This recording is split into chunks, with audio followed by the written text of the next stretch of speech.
Hello. I last saw you at the end of round 9 and I explained that round 10 was nothing to be concerned about because round 10 was just a round where there's no increases happening at all. It's one treble in the top of every treble that's already there, and so we've got 135 stitches and it's not going up from 135 stitches. So I am now at the end of round 10 and I'm just joining my round. So I've done round 10. That's that one there, no increases, 135 stitches. I'm now going to start at round 11 and we're back on a few increases on round 11. So let me just show you what sort of one block of increase will look like. Now our rhythm of increases on this round is 8 standalone trebles and then our increase. So 8 standalone and then an increase. So obviously when we start, that 3 chain is going to count as our first treble. So in actual fact, we're only making sort of 7 real trebles first time round, and then we go to 8. And I've been yapping away and not counting. So let's see where we are. 2, 4, 6, 8. Whoops. So there's our 8 standalone, and we're now going to do our increase. Increasing, of course, just means putting 2 stitches into 1. So if I do that and then stop for a second, let's have a look. So you can see the sort of size, if you like, of the tranche of the increasing for round 11. So that's all that it looks like. We're going to, like I said, take it up from 135 stitches to 150. So I'm going to work my way all the way around doing 8 standalone trebles and then an increase, and I will see you at the end. Okay, so I'm in the last repeat of our round 11 increasing. So I've got 8 trebles, sort of standalone trebles, I suppose, non-increasey stitches, that's fully a word, increasey, to do. That's 3, 4, 5, 6, 7, 8, and then my last increase will bring me up to 150 stitches. That feels like there should be some sort of award, doesn't there? Okay, so that's our last increase for this round. It's lovely, isn't it? So cute. So that was round 11. Closing off in the normal way, so slip stitch into the top of the beginning 3 chain.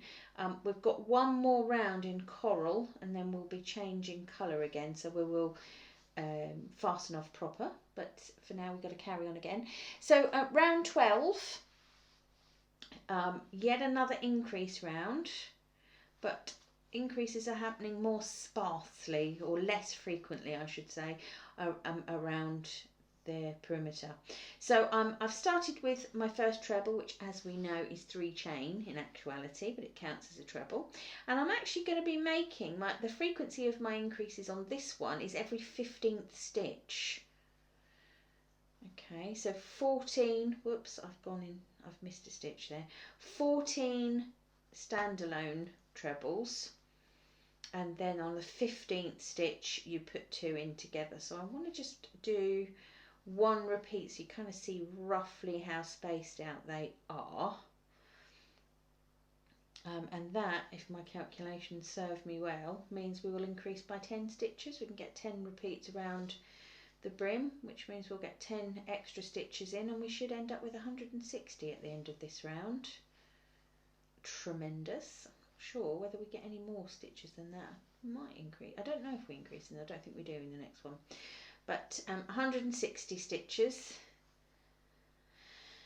You can always add in more if you feel that this is not going to be big enough for you, but again I refer you back to blocking, it will stretch a good bit because it's proper wool.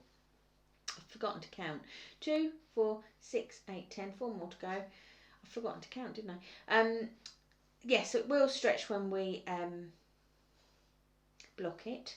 So I'll let you know when we kind of get to the point of no return, and you can decide to just add in another couple of rounds, increasing a bit as you go, or not.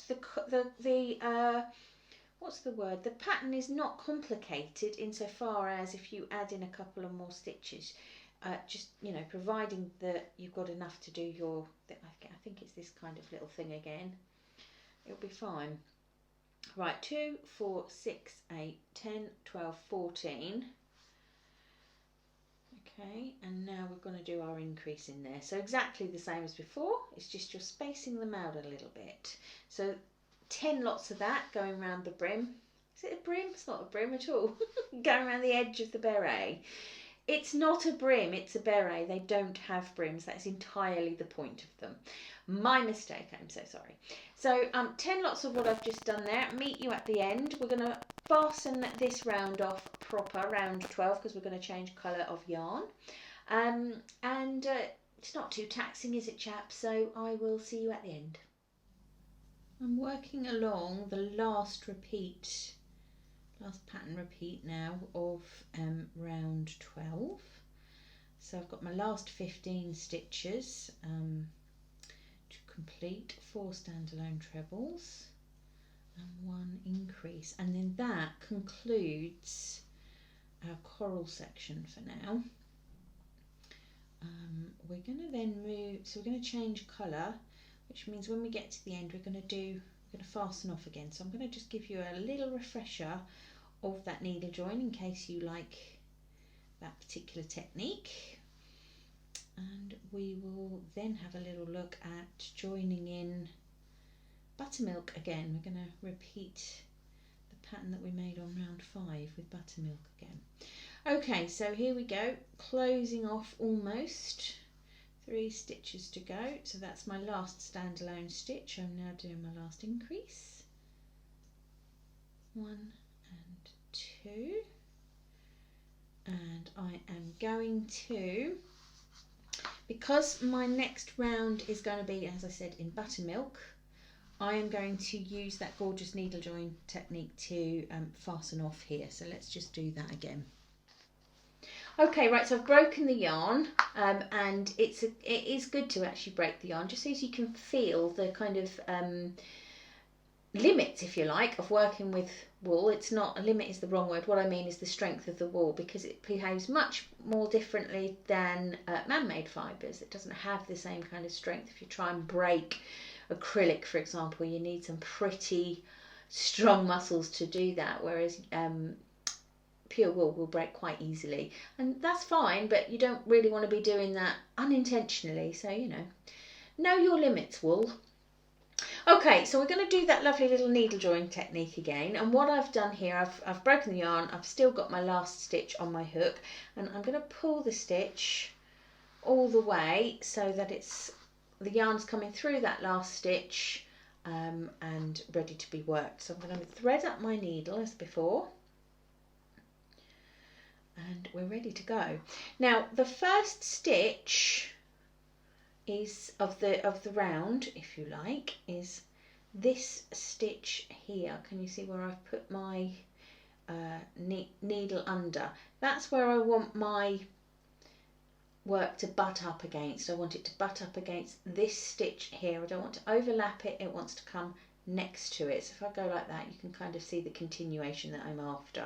So what that means is I want to follow the shape of this stitch with my needle, because the yarn is going to sit right the way over the top of it and mimic that stitch. So here's my needle point coming round, and I can see that the yarn goes under this stitch, so I'm going to put my needle point through and just pull it over, not too tightly.